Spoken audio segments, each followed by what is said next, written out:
අතීත ශ්‍රී ලංකාවේ කෘෂිකාර්මික ශිෂ්ඨාචාරය ගොඩනැගුණේ වී ගොවි තැන මුල් කරගෙනයි.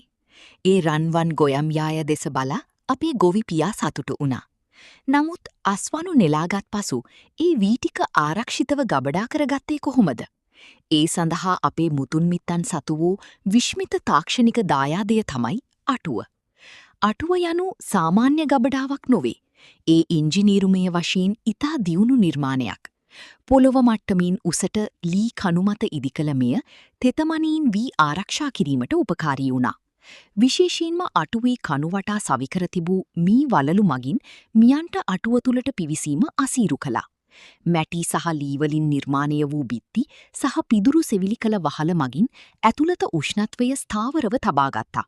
මේ නිසා වීවල ගුණාත්මක භාවය වසර ගණනාවක් වුවත් නොවෙනස්ව පැවතුණා. අටුව යනු ඒ යුගයේ ගොවි පවුලේ සීප්පුවයි. අටුව පිරී පැවතීම යනු එම පවුල ආහාරාතින් ස්වයම්පෝෂිත බවයි. දුර්භික්ෂ කාලයකට හෝ වැසි නැති කාලයකට මුහුණදීමට ගොවියා තම අස්වැන්න ආරක්ෂා කළේ මේ අටුව තුලයි. අටුව ආශ්‍රිතව ගොවි ජනතාව අතර විවිධ චාරිත්‍රවාරිත්‍ර පවා තිබුණා.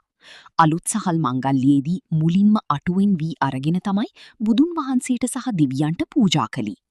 අද වන විට නූතන තාක්ෂණය, කොන්ක්‍රීට් ගබඩා සහ ප්ලාස්ටික් බහලුම් පැමිණීමත් සමග සාම්ප්‍රදායික අටුව අපේ ගම්දනව්වලින් බොහෝ දුරට මැකී ගිහින්. අද අපට දකින්නට ලැබෙන්නේ කෞතුකාගාරයක හෝ කලාතුරකින් අතීතයේදී අගයන ගෙදරක පමණයි. නමුත් අටුව අපිට කියා දෙන්නේ පරිසරය සමග එකඟව ජීවත් වන ආකාරය ගැනයි. අටුව යනු කුදෙක් ලී සහ මැටිවලින් සැදුණු ගොඩනැගිල්ලක් පමණක් නොවේ. ඒ අපේ ජාතික අනන්‍යතාවයයි. එදා ගොවියාගේ දහඩියදිය කළ අස්වැන්න රැකගත් මේ අටුව අද අපිට මතක් කර දෙන්නේ අපි මූලයන් කොතරම් ශක්තිමත්ද යන්නයි.